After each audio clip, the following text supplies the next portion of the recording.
బాచుపల్లిలో Vasavi project వద్ద customers చేసిన ఆందోళనపై వివరణ ఇచ్చారు ఆ సంస్థ డైరెక్టర్ అభిషేక్ చంద. ప్రాజెక్ట్ నిర్మాణం 6 నెలలపైన ఆలస్యమైందని, కరోనా ఇతర కారణాల వల్ల రేరా అన్ని సంస్థలకి ఒక ఏడాది గడువు ఇచ్చిందని అన్నారు. వాసవి అర్బన్ ప్రాజెక్టును 2026 ఆగస్టుకు పూర్తి చేస్తామని అన్నారు. ఏదైతే కస్టమర్ నిరసన తెలిపారో వాళ్ళందరూ కూడా మీ వేదికగా నేను చెప్పదలుచుకుంది ఏంటంటే, మీరు ఎప్పుడైనా కానీ ఒక అడాక్ కమిటీ అనేది కూడా మేము ఫామ్ చేశాం దీంట్లో. అంటే అడాక్ కమిటీ అంటే ప్రత్యేకంగా ఒక్కొక్క బ్లాక్ నుంచి 2 రిప్రజెంటేటివ్సా ముగ్గురు రిప్రజెంటేటివ్స్ని తీసుకొని వాళ్ళని అసోసియేషన్ ఫామ్ చేసుకొని అసోసియేషన్ ప్రతినిధులతోని మేము చర్చలు జరపడానికి అన్ని విధాలుగా సహాయపడి ప్రాజెక్టు తొందరగా పూర్తి చేసి అందివ్వడానికి మేము సాయశక్తుల ప్రయత్నం చేస్తున్నాము. ఇదే విషయము మీ ద్వారా అందరు కస్టమర్స్ కూడా మేము తెలియజేయాలనుకుంటున్నాము. దీంట్లో ఒక విషయం ఏంటంటే, అందరు మీడియా సోదరులకు షార్ట్కట్గా చెప్తాను.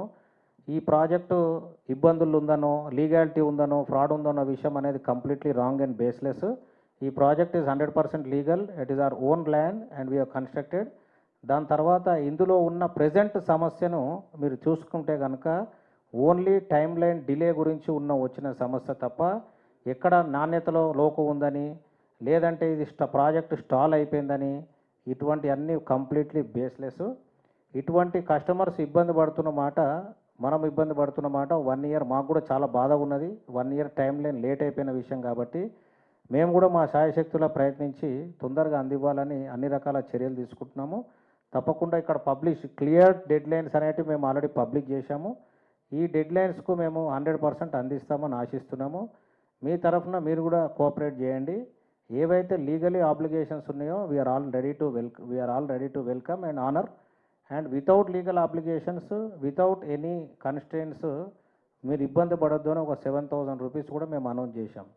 నిన్న జరిగిన ఎవరైతే ఆ 100 మెంబర్స్ ఉన్నారో వాళ్ళు నిరసన తెలిపిన వాళ్ళు మెయిన్ ఒక ఉద్దేశం, ఈఎంఐ మాకు కట్టండి, బిల్డర్ ఈఎంఐ కట్టాలి, మాకు బిల్డర్ ఈఎంఐ ఇవ్వాలి అని చెప్పి వాళ్ళ యొక్క ప్రత్యేకమైన డిమాండ్ ఉండే. బిల్డర్ అనేది ఈఎంఐకి ఎలిజిబుల్ కాదండి, ఎటువంటి అప్లికేషన్ బిల్డర్కు ఉండదు.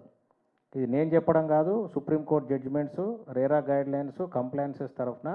ఒక ఫ్లాట్ వినియోగదారుడు కొనుక్కుంటే వాళ్ళు లోన్ తీసుకొని కొనుక్కుంటారా, వాళ్ళ సొంత డబ్బు పెట్టుకొని కొనుక్కుంటారా అనేది వాళ్ళ వ్యక్తిగతం. మాకు బిల్డర్కు మాకు ఎటువంటి ప్రమేయం లేదు, మాకు ఆ సబ్జెక్టుకు డిస్కషన్ లేదు. ఎటువంటి రెగ్యులేటరీ నామ్స్ ప్రకారంగా ఏమున్నా, రూల్ పొజిషన్ ప్రకారంగా ఏమున్నా అన్నీ మేము ఫాలో చేసుకోవడానికి ఎనీ టైం వీఆర్ రెడీ.